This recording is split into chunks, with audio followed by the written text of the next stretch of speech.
lot's gone on since we last spoke less than 2 weeks ago up in our house with the national team. Change of management over the last 2 weeks. Were you surprised with how quickly it all happened in the end with Martin O'Neill leaving? Yeah, we played the game, and then I think it was a couple of days later it broke, and I've said it from day one. Anytime a manager is left, it's never a nice feeling.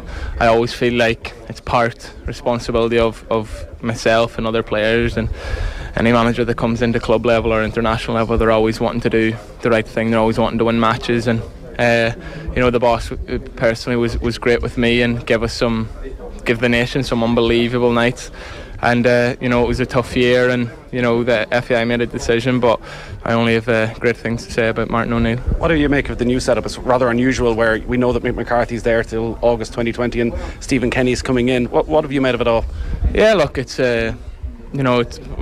first and foremost, I think it's great for Stephen. I think he's worked extremely hard in the League of Ireland, and I'm sure a lot of people have noticed that. Well, they have if he's got the appointment of the 21 manager and the future international manager. But I like to see people who work hard and get what they deserve in the long run. And he had some great nights in Europe, got them to the Europa League group stages and held their own. Got a bit unlucky at times and won. I think it's three titles out of the last 4. Maybe Cork won 1. So not great man, and let's see how he does with the 21s. Hope he can do well. And then obviously Mick, I've no dealings with Mick.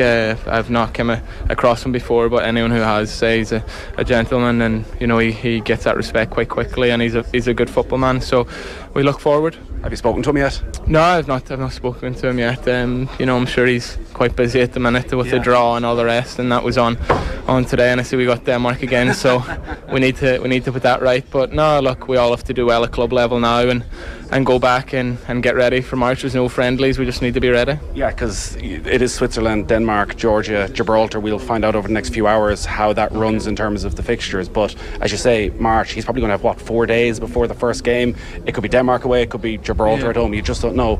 Is there much you can do as a group over the next 4 months before March to try and make sure the confidence levels that everybody's on the same wavelength when you get back in? Yeah, it's difficult. I suppose that depends on which way the manager's going to approach on what he does, whether he goes to watch players or goes to see training sessions. I don't know. That'll be up to himself. But now we just all have to do our job at club level, play well at club level, and make sure that we're in the team at club level. I think that's important. We need lads playing and come back, and it's a fresh start for everyone. Yes, one thing that's been mentioned quite a bit over the last week was maybe that a disconnected form between the national team and the supporters over the last year, largely because of results, of course. Have you felt that? Have you felt that the backing maybe hasn't been what it once was? Well, I would find it very hard to say that, because we went to Denmark and we got to 0-0 and went over to clap our fans at the end, and they supported us so well that night, and they were clapping us off the pitch.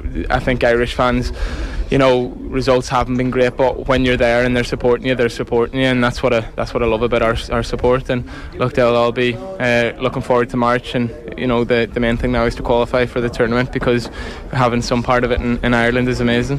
Best of luck over the next few weeks. Thanks very much.